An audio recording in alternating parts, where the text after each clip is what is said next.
bonjour. Bonjour. Marco, évidemment, il va y avoir la marche de la Nuit des Sans-Abri 2012, le 19 octobre, c'est ça? Oui, le 19 octobre, les vendredis, dans 10 jours quasiment, à 6h30 le soir. OK. Puis c'est ça, c'est notre 15e édition de la Nuit des Sans-Abri ici, à la Rive-Sud. Cette marche-là, c'est une marche de conscientisation face à la problématique ou quoi? Il y a deux objectifs principaux. Premièrement, c'est un événement, juste pour vous donner une idée, qui est organisé au niveau national, au OK. niveau québécois, province, en parlant des 25 nuits actives dans la province ou la province.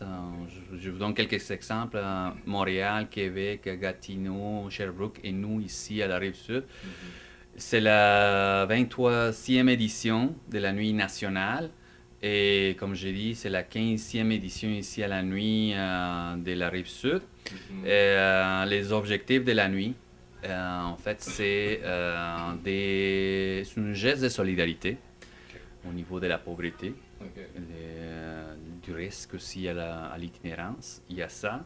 Puis il y a aussi les côtés sensibilisation. Donc, vu à expliquer aux citoyens, aux élus, aux personnes qui sont dans les institutions, le fait que les sans-abri, l'itinérance existe ici sur le territoire. C'est sûr que c'est pas la même chose qu'à Montréal, mais il existe le phénomène. Justement, parlons-en. Ça ressemble à quoi? C'est quoi qui est le portrait, finalement, de l'itinérance ici, dans l'agglomération de Longueuil? Ben, si je vous résume ça au niveau de la rive sud, on connaît bien, on est très conscient de la réalité au niveau de Montréal. Montréal, on les voit un peu partout, les personnes qui sont en train de quêter sur les rues, les personnes qui s'approchent puis qui nous demandent de l'aide. Ça, on les voit, c'est très pressant. Nous, c'est une autre sorte d'itinérance, une autre sorte de phénomène. Nous, on parle beaucoup plus d'une itinérance cachée.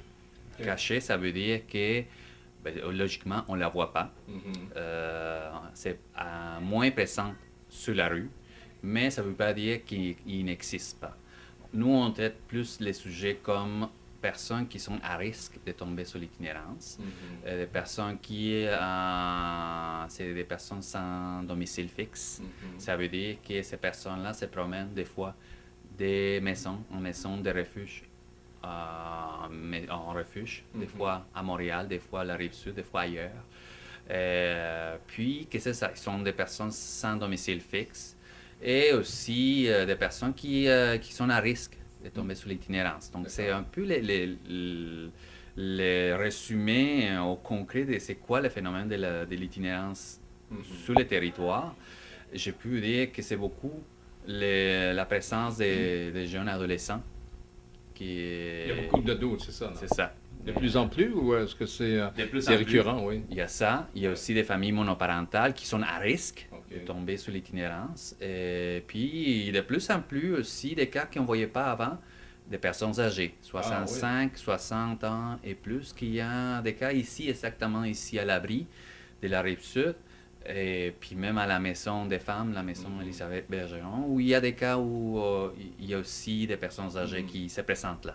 Est-ce qu'il y a l'incidence, pas l'incidence, est-ce qu'il y a une tendance lourde à l'itinérance sur la rive sud, un peu comme ailleurs? Est-ce qu'il y a de plus en plus d'itinérants ou Ben, c'est sûr que oui, on peut dire que c'est pas, ça remonte pas de façon alarmante, là, mais oui, il y a une tendance à la hausse des personnes qui ont besoin de l'aide, ils ont besoin du répit, ils ont besoin de trouver d'une façon de se réorganiser au niveau social aussi.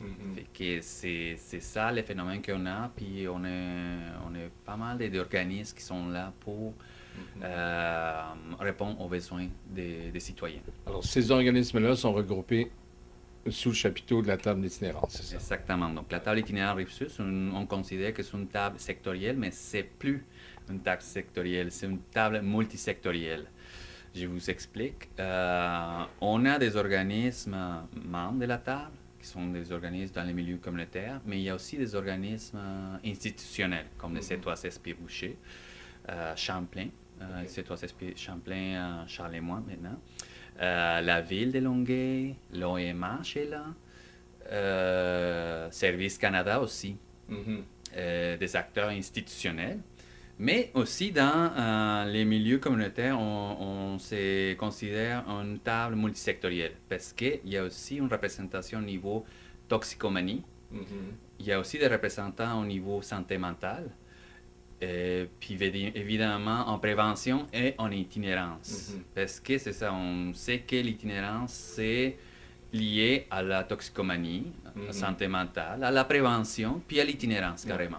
Alors, donc, tout ça, c'est interrelié. Et comme toute cette problématique-là est interreliée avec d'autres problématiques, donc il y a évidemment des, pardon, il y a des organismes qui viennent en aide, c'est ça. Exactement. Donc, on essaie tous ensemble, dans la table, de trouver des solutions concrètes et puis de se mettre d'accord parce que c'est un phénomène, on vient de l'expliquer, multiproblématique. C'est ça.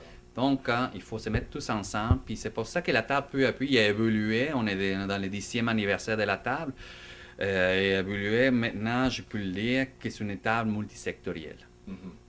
Bien voilà, écoutez, on a fait le tour. Donc, c'est un rendez-vous pour le 19 octobre à 18h30. Le départ, c'est à l'église Saint-Georges, sur la rue Préfontaine, c'est ça. Et voilà, donc c'est une marche qu'on va tenir, puis on va visiter 5 organismes dédiés à l'itinérance.